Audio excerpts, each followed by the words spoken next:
The oil in my Hyundai 2003 Accent. The stuff that you'll need is something to catch the oil in, gloves, something to take one of your tires off with. Let's say this is not a torque bar, it's a breaker bar.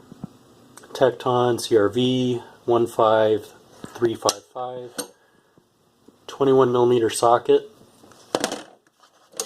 This is not for taking off,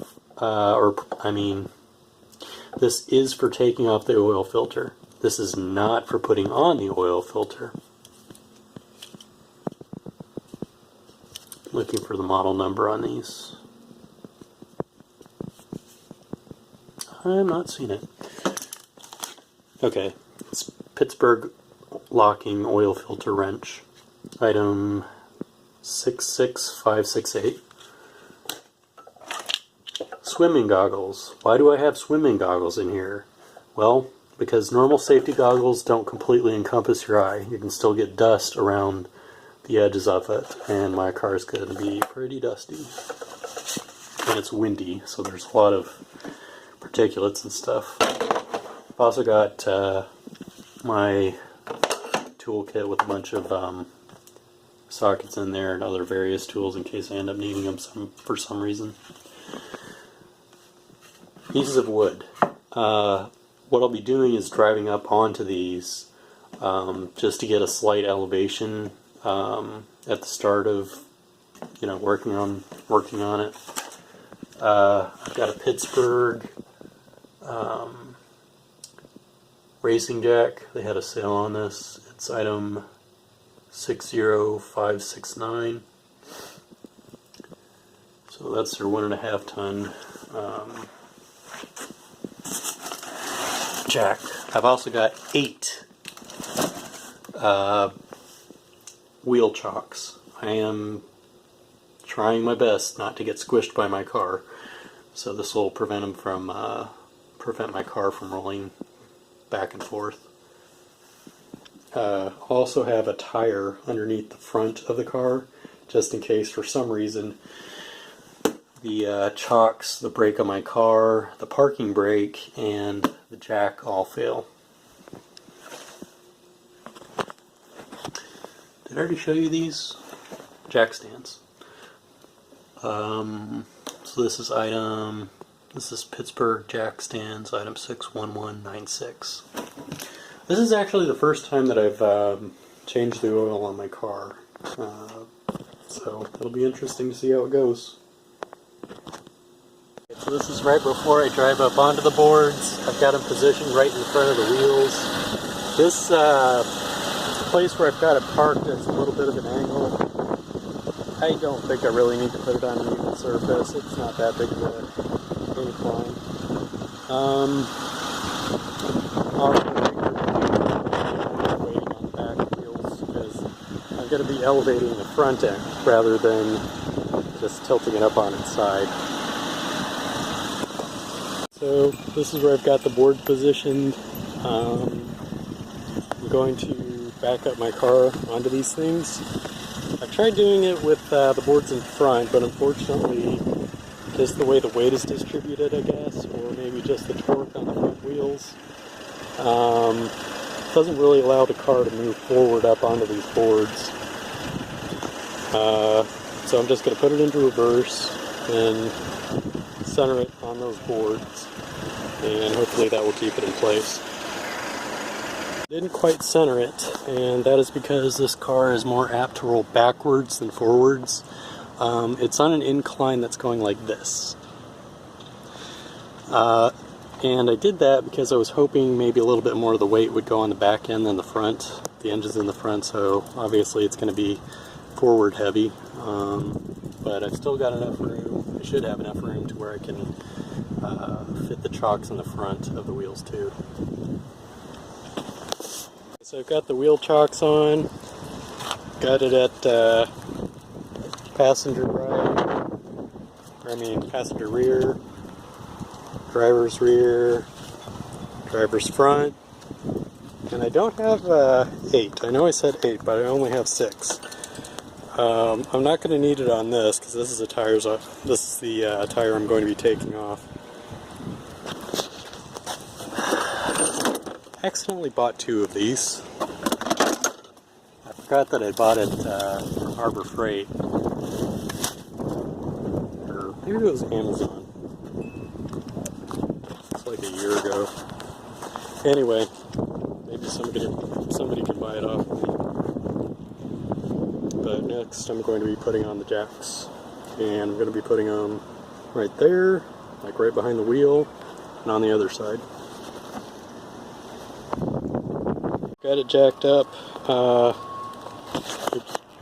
don't know if you can tell, but it is super windy.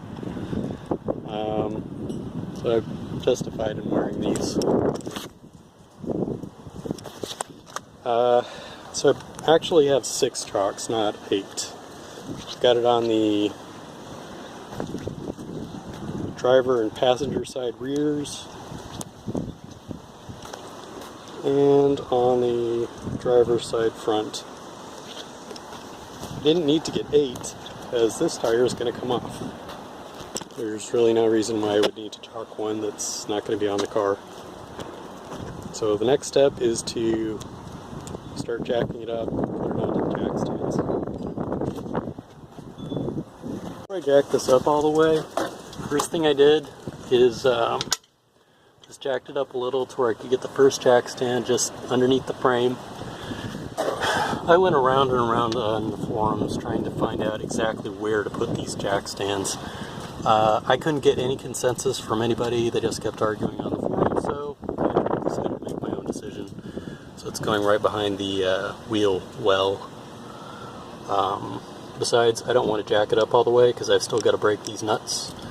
And then I'll finish jacking it up, take off the tire.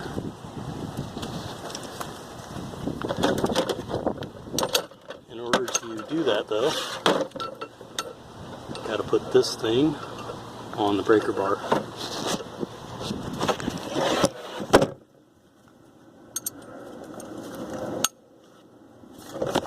It just snaps on. So I got the nuts off. The hubcap comes off after the nuts. So now I'm going to keep jacking it up. Oh, the handle on this, for as stuck as the nuts were, was a little short, so I needed some more leverage. So I just took the handle off of my jack, and that served as a extender bar.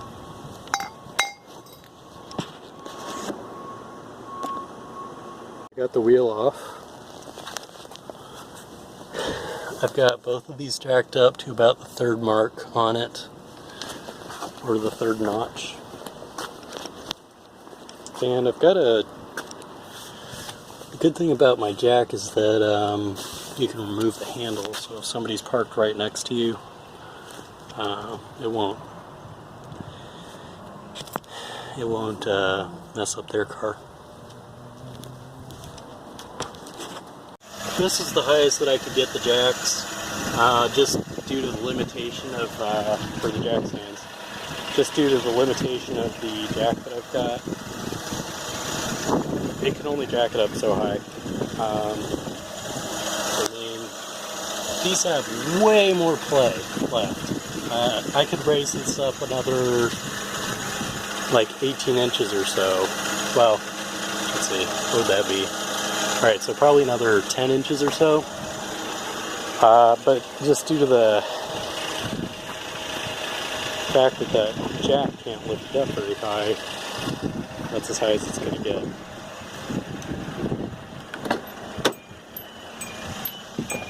So, it's in park. Parking brake is on.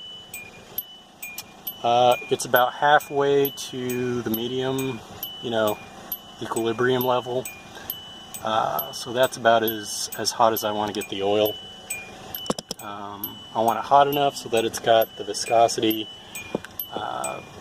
that'll make it flow out of the engine a lot easier. But I also want it low enough that it won't burn me when I try to handle it. Alright, so now I'm doing the messy work. Ow. Making sure to have my goggles on at this point. The wind is blowing hard enough that even the box that's this heavy is getting blown away. So I definitely don't want to risk having hot motor oil get into my eyes. I've got my socket wrench ready. It's got a 6 or 17 millimeter socket on it. It's set to turn clockwise, righty-tighty, lefty-loosey. So now I'm just going to loosen it. And it is a difficult angle. You can see it is right there. And I can't, since I can't get this thing up high enough to where I can just, you know, wheel myself under it or approach it from the side, I'm just going to have to do it like this. So I'm going to have the camera off while I'm doing this. Obviously I've got my oil pan ready. And this, in the unlikely event that both jacks and the jack's car jack manages to fail somehow, because soft tissue damage usually means amputation. Alright, so I got the drain plug off, and it is finished draining out. When you do this, what I did was I took off the oil cap thing just to make sure that it would all flow out faster, you know, doesn't have any air bubbles trapped, you know, there's no air pocket thing in there.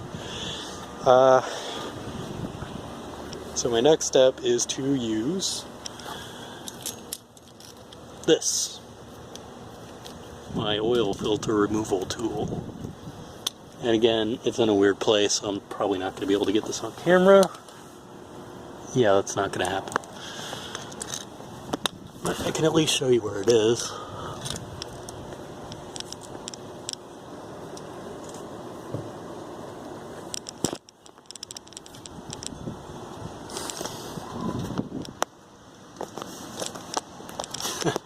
Yeah, I'm not going to be able to show you where it is.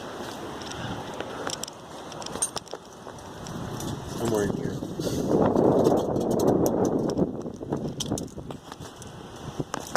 It's behind, it's on the opposite side of where the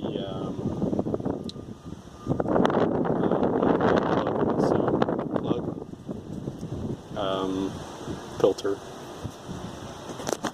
Side note, before I show you where the filter was, if it's extremely windy, don't leave your glasses on top of the hood to your car.